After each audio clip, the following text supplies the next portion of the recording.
زمونږ د زمانې داعشیان چې د کافرو نه بدتر دي.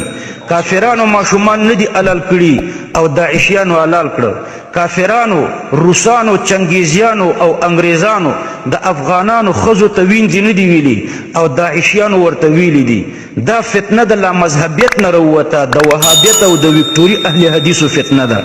تاسو به ګورئ په دې پېښور کې د دوی مناظرین چې کوم وو هغه په داعشیت کې مردار شو. نو داعشیت جوړ دی د لامذهبیت نه. داعشیت او د اسرائیلیت دا جوړ دی د لامذهبیت نه. یو خوارج دی او بل روافیز دي. د خوارجو په سر کې خا ده او د روافیزو په سر کې را ده، مجموعه خر کیږي. د دې خرنه چې خوارج او روافیز دي اسلام ډېرې ضربې ولیدلې. روافیز هم د انګریزانو په استعمال کې د مسلمانانو په خلاف جنګیږي او خوارج هم د انګریزانو په استعمار کې د مسلمانانو په خلاف باندې جنګیږي. د کافرانو نه یو لیش ځمکه نشي آزادولی. په هر ځای کې د مسلمان په خلاف د دوی مقابله ده. د عراق د القاعده نه صفا کړو، سوریه کې د القاعده په خلاف جنګیږي، فلسطین کې حماس ته اخطار ورکړی دی، په افغانستان کې د امارت اسلامي په خلاف باندې جنګیږي. په هر ځای کې د مسلمانانو په خلاف وهابیانو یو محاذ کلاو کړی دی او د مسلمانانو په خلاف جنګیږي. دا د انګریزانو پیداوار دی. زه یو عوامي دلیل درته وایم چې عوام رونه ورباندې پوه شي. د اسلام په تاریخ کې د مسلمانانو د لویو علماو طبقات شته. مثلا طبقات شافعیه، طبقات حنبلیه، طبقات مالکیه، طبقات حنفیه. او د دنیا د کتابخانو په هیڅ کتاب کې طبقه د وکټوري اهل حدیثو نشته.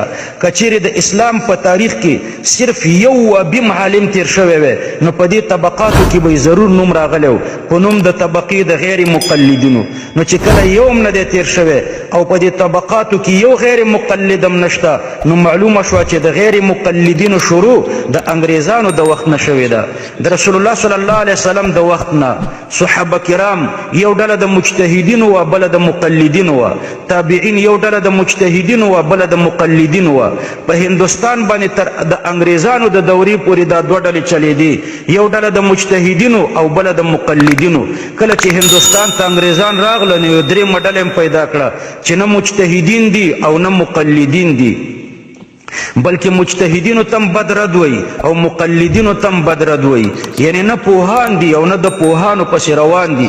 لکه په عام مسجد کې، جامع مسجد کې یو امامي او نور مقتدیان وي، یو دریم سړی نه امام دی او نه مقتدي دی بلکې دواړو ته بد رد وی. نو دا لعین دی. دا مثال د وابیانو دی، د وکټوري اهل حدیثو دی.